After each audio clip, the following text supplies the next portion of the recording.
자, 오늘은 7월 마지막 주입니다. 어떻게 하다 보니까 벌써 7월이 마지막 주네요. 전도 행사 잘 마쳐서 감사합니다. 어떻게 끝났나 모르겠네. 7월 15일 날 우리 둔산 청년들 왔다 갔잖아요.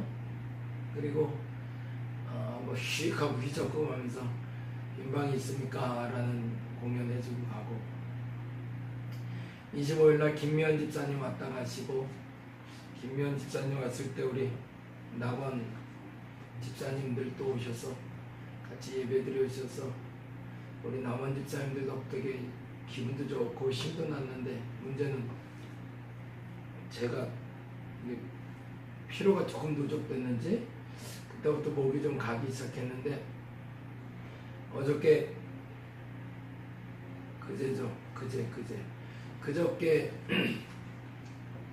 김정성 목사님 오셔서 집회하는 걸 우리 낙원감리교 청년들이 도와주고 갔는데 완전히 목이 지금 이 상태가 됐네요. 그래서 죄송합니다. 듣기가 조금 불편하실 텐데 뭐 방법 없습니다. 뭐 제가 다른 설교자가 있으면 좀 다른 설교자한테 부탁할 텐데, 오늘은 그냥 제 설교 이렇게 좀 불편해도 들으시면 좋겠습니다. 뭐 별게 다 문제가 되네. 이 마이크가 다 빠지네. 보겠습니다. 오늘은 좀 끼고요. 말씀을 냈습니다. 껴줬습니다. 역대하 24장 1절에서 25장 28절까지가 오늘 본문입니다.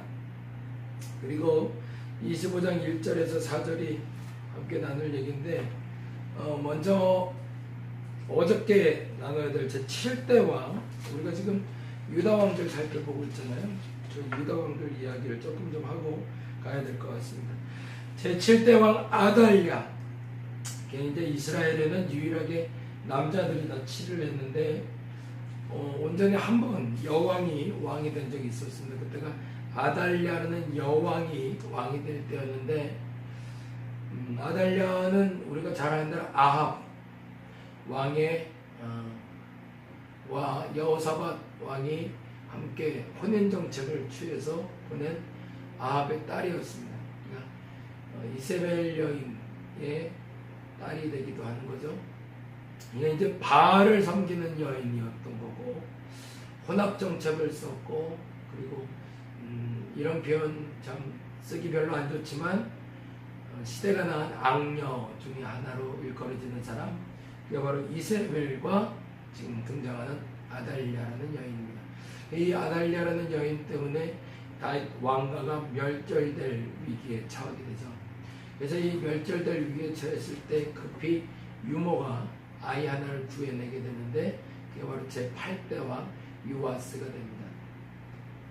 근데 이 요아스는 7살 때 왕 위에 오르게 됩니다. 아달랴가 사람들에 의해서 차용당하고, 그리고 7세의 왕이 오른 요아스는 스스로 일할 수 있는 나이가 아닌지라 섭정을 하게 되는데, 그때 섭정을 했던 사람이 여호야다라는 제사장이었습니다. 아마도 이 멘토가 이스라엘을 세우는 데 큰 도움이 됐던 사람인 것 같습니다. 그래서 그런 말미암아 정치적으로나 종교적으로나 시대적으로도 안정을 찾기 시작했고, 약 40년 동안을 통치했던 요아스에게는 큰 오른팔이 되는 사람이었습니다. 무엇보다도 이 여호야다가 했던 일 중에 가장 위대한 일은 성전을 중수했다는 건데요. 이 아달랴는 여인이 하나님을 믿는 이스라엘 백성들을 싫어해서 성전을 부셔버리려고 하자, 그것 때문에 이 여호야다가 스스로 요아스와 함께 성전을 새로 지어가는 일이 중심이 되었던 겁니다. 그래서 요아스의 한 일 중에 가장 위대한 일은 성전을 개보수하는 역할이었습니다. 근데 문제는 사람들이 이 성전을 개보수하려고 그러는데 헌금이 거치지 않는 거예요.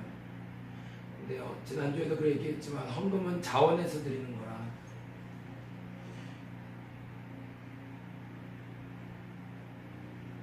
헌금을 자기가 의무감으로 드리게 되는 건 기쁘게 드리는 게 아닌데, 근데 그것도 문제였지만 어떻게 드려야 될지를 아마 몰랐던 것 같아요, 이스라엘 백성들이.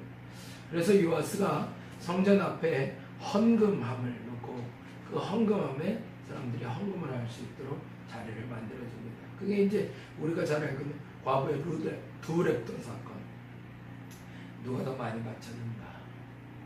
부자도 바치고 과부도 바치고 이렇게 보여지게 헌금하는 게 옳은가라는 생각은 물론 듣지만 어쨌든 정직한 헌금을 할 수 있는 계기가 되지 않았나 싶습니다. 그래서 요아스 때 그 헌금으로 성전 개보수를 하게 되는데, 문제는 이 여호야다가 죽은 다음이에요. 이 여호야다가 죽은 다음에 요아스가 배신을 해요. 아마도 그의 권력이, 그의 재력이, 그리고 그의 명예가 그를 사로잡았던 것 같아요. 죄라는 건 사실은 어려울 때 죄 짓는 사람은 그리 많지 않은 것 같고, 어려울 때 죄 짓는 사람들은 그나마 좀 이렇게 감형될 수 있는데, 이 어려울 때가 아니라 평탄할 때 죄 짓는 사람들이 문제예요. 이 요아스도 마음이 편해지는 건 문제였어요. 이 마음이 편해지다 이 사람이 죄의 유혹에 빠지게 되는데 하나님을 떠나기 시작합니다. 그러자 여호야다가 죽은 다음이자 말할 사람이 없을 텐데 스가랴라는 여호야다의 아들이 나와서 이 요아스에게 권면을 합니다. 왕, 그렇게 살면 안 되잖아요. 우리 그렇게 하려고 이렇게 한 거 아니었잖아요 라는 얘기를 해요. 근데 문제는 이 요아스가 그 마음을 받아들일 준비가 되어 있질 않아요. 그래서 안타깝게도 요아스가 하나님의 사람 스가랴를 돌로 쳐서 죽이게 됩니다. 안타까운 일이죠. 그 일로 말미암아 그 죄가 되어 나중에 아람과의 전쟁이 터지게 되는데, 이 아람의 전쟁에서 요아스가 전쟁터에 나갔다가 큰 상처를 입고 돌아와요. 그리고 침상에 누워있는 요아스를 사람들이 살해해버립니다. 그래서 쓸쓸하게 40년의 요아스의 행적은 사라지고 맙니다. 사람이 시작도 좋아야 되지만 그 과정도 결과도 똑같아야 되는데, 안타깝게도 요아스는 크게 없었던 거죠. 아마도 그 여호야다의 영향력이 너무 크지 않았을까 생각이 들어요. 성경에는 100세가 넘게끔 살았다고 들어있는데, 이 여호야다의 끊임없는 간섭 그리고 가르침이 요아스를 좀 빗나가게 하지 않았을까. 그리고 이제 내 마음대로 좀 하고 싶다는 생각이 든 요아스에게 기회라고 착각하지 않았을까, 그런 생각이 듭니다. 아무튼 8대왕 요아스는 그렇게 세상을 떠나고 9대왕 아마샤가 왕이 된 이야기가 오늘 본문의 이야기가 됩니다. 아마샤는 25세 때 왕이 된 제9대 이스라엘의 왕입니다. 29년 동안 이스라엘을 다스렸고요. 2절에 보니까 좀 독특한 얘기가 나와서 그 얘기를 좀 봤으면 좋겠어요. 25장인데 죄송해요. 잘 듣기 힘드시죠? 소리도 잘 안 들리고. 오늘까지만 참아주지. 아니, 다음 주에도 이 상태가 될 수도 있어요. 순천 갔다 오면 또 이렇게 될 수도 있는데 이해해 주시고 양해해 주시기 바랍니다. 25장 1절 볼까요? 아마샤가 왕이 오를 때에 나이가 25세라 예루살렘에서 29년 동안 다스리니라. 그의 어머니 이름은 여호앗단이요 예루살렘 사람이었더라.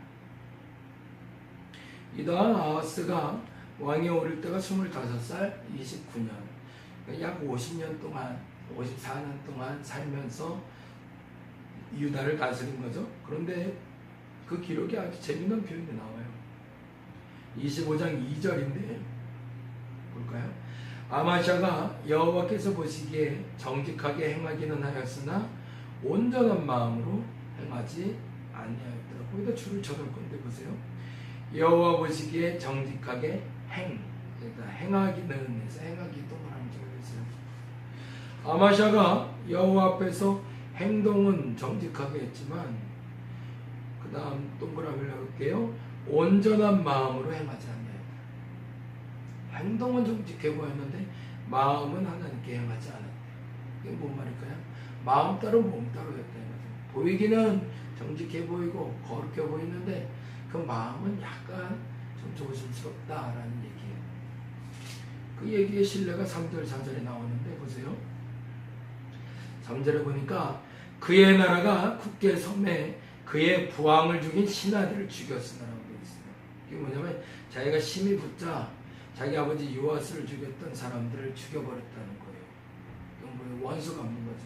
원수 갚는 게 우리가 하는 게 맞을까요? 틀리죠. 이건 우리가 하는 게 아니에요. 근데 지금 아마샤가 그의 붙인 요아스의 원수를 갚았던 거예요. 근데 이상해요. 4절에 보니까 그들의 자녀는 죽이지 아니하지. 이유가 뭔지 이렇게 설명합니다. 이는 모세 율법책에 기록된 대로 합니다. 뭐예요? 하나님의 법에 대해서 행동할 때에는 행동의 정당성을 요구하고 있다는 거예요. 그런데 그 마음은 하나님 마음은 아니더라는 거죠. 하나님 보시기에 옳아 보이는 행동, 교회에서 봤을 때 이 정도는 잘하고 있네, 열심히 예배드리네, 기도하네, 말씀 보내, 말 좋죠. 근데 마음이 없더라는 거예요. 그 마음 따라 몸 따라 그게 문제라는 겁니다. 오늘 그 얘기를 조금 더 깊이 할 거예요. 그 일 후에 아마샤가 유다 사람들을 모아서 전쟁 나갈 사람을 모았다는 얘기가 5절에 나오는데요. 그 인원이 약 30만 명 됐대요. 근데 그걸로 좀 부족해 보였는지 그는 6절에 은 100달란트를 주고 이스라엘, 여기는 북이스라엘 얘기합니다. 북이스라엘은 10만 명을 고용을 했대요. 30만 명을 얻고 10만 명을 고용. 왜? 싸움을 하려고. 그리고 나서 싸움에 대해서 준비하고 있는데 하나님의 사람이 와서 얘기합니다. 아마사에게 나와서 왕이여 이스라엘 군대를 왕과 함께 하지 마옵소서. 여호와께서 이스라엘 곧 온 에브라임 자손과 함께하지 아니하시나이다. 무슨 말이에요? 그 사람들 데려가지 마요. 그 사람들은 같이 하는 사람 아닌 것 같아요. 그런 거죠. 그러면 해야 돼요? 말아야 돼요? 근데 안 해요. 그래서 이 사람 마음이 참 잘 모르겠어요. 근데 이렇게 되어 있습니다. 전제가 되는 게 있었거든요. 왕이 만일 가시거든 힘써 싸웠어서 하나님의 왕을 적군 앞에서 엎드러지게 하시리이다. 하나님은 능히 돕기도 하시고 능히 패하게도 하시나이다. 라고. 그러자 아마샤가 하나님의 사람에게 걱정된 말을 해요. 내가 100달란트나 줬는데 어떡하지? 돈이 아까운 거죠. 그러지 말아야 되는데 우리가 현실주의잖아요. 하나님 아래도 이미 쓴 거 어떻게 아까워서 이거 해야지. 근데 과감히 이것을 아마샤가 포기를 합니다. 왜? 이보다 많은 것을 준다는 약속이 9절에 적혀있거든요. 그래서 사마리아 군대를 돌려보내자. 그들이 이렇게 돌아갔다고 10절에 얘기해요. 아마샤가 이 에브라임에게 자기에게 온 군단을 놔두어 그들의 고향으로 돌아가게 하였더니 그 무리가 유다 사람에게 심히 노하여 분연히 고향으로 돌아갔다. 그리고 나서 서군 골짜기에 가서 세일 자손 10,000명을 죽이고 10,000명도 또 사로잡고, 전쟁에 이긴 얘기가 11절 12절에 나와요. 근데 문제는 14절이에요. 아마샤가 에돔 사람들을 죽이고 돌아올 때에 세일 자손의 신들을 가져왔대요. 왜였을까? 우상 숭배가 시작돼요. 분명 하나님이 이기게 한 전쟁인데 그 전쟁에 우상을 끌어들인 거예요. 당대에는 그런 게 많았어요. 블레셋과 이스라엘의 전쟁에서 엘리가 법궤를 빼앗기잖아요. 전리품을 빼앗을 때 승리의 조건으로 그들의 신을 가져가는 게 또 전리품의 당시의 풍습이었습니다. 왜요? 그 나라를 지키는 신이 그 나라를 통치하는데 그 나라를 통치하는 신을 우리가 가져왔다는 게 됩니다. 심을 업어온 게 되는 거예요. 그러면 거꾸로 뭐예요?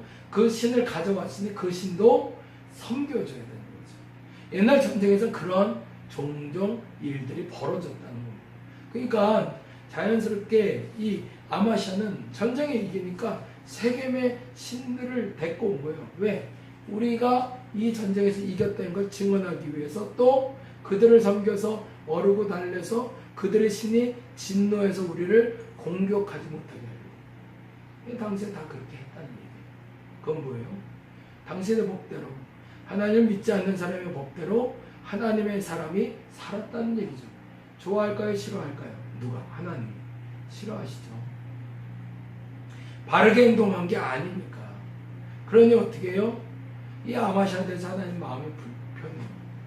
그래서 여호와께서 한 선지자를 또 보냈는데 그게 15절입니다.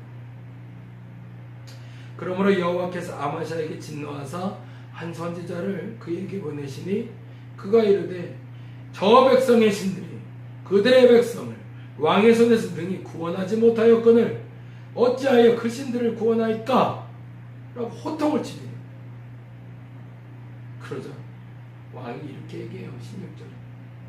선지자가 아직 그에게 말할 때 말하고 있는데 왕이 그에게 이르되 우리가 너를 왕의 모사로 삼았느냐? 그치라 어찌하여 맞으려 한지. 그리고 선지자가 말을 못하네. 얼마나 온다. 네가 뭘 알아서 그래? 안 되는 거야 이거. 감히 뭐 이러는 거지. 근데 그 일후에 재미난 일이 벌어져요. 그러고 나서 이 사람에게 해코지한 것들에 대해서 하나님이 알게 되셨나 봐요. 그리고 이 아마샤가 돌아올 때 이 사마리아 군사들이 13절에 다음과 같은 일을 합니다. 13절 볼까요? 아마샤가 자기와 함께 전쟁으로 나가지 못하게 아까 100달란트 그 100달란트를 주고 샀다가 전쟁 안 치고 돌려보낸 사람들이 13절에 보니까 군사들이 사마리아에서부터 벳호론까지 유다 성읍들을 약탈하고 사람 3,000명을 죽이고 물건을 많이 도둑했대요. 그러니까 아마 아마샤가 화가 난 이유는 이 세겜에서 우상을 가져온 것도 죄인 건 알긴 알지만 하나님의 사람이어서 사마리아 사람 데려가지 말라고 해서 안 들어갔더니 전쟁은 이겼지만 그들이 유다 백성들을 죽인 것 때문에 화가 났던 것 같아요. 괜히 화가 난 아마샤가 하나님의 사람 말을 안 듣는 거지. 네가 뭘 한다고 그래? 막 이런 거지. 네 말대로 했다가 전쟁은 이겼지만 지금 사마리아 사람들이 우리나라 사람들 다 죽였잖아. 저거 어떻게 할 거야? 막 이렇게 따지고 드는 거죠. 제가 늘 하는 말이 있죠. 하나님은 옳다고. 우리가 피해를 입어도 옳은 거고요. 우리가 잘 돼도 옳은 거예요. 하나님 뜻대로 하면. 근데 아마샤는 그걸 알지 못했던 거죠. 그래서 화를 내자. 그 다음에 17절부터 28절까지가 그래서 결국엔 북이스라엘까지 너희 한판 붙자 이 얘기 나와요. 우리 애들 죽였어? 너 한판 붙어. 그래서 싸움하자 이 얘기를 하고 북이스라엘과 남유다가 싸워서 결국에는 남유다가 졌더라. 결론이에요. 왜 이런 일이 벌어졌을까? 25장 2절 때문이죠. 읽어볼까요? 아마샤가 여호와 보시기에 정직하게 행하기는 하였으나 온전한 마음으로 행하지 아니하기 때문이죠.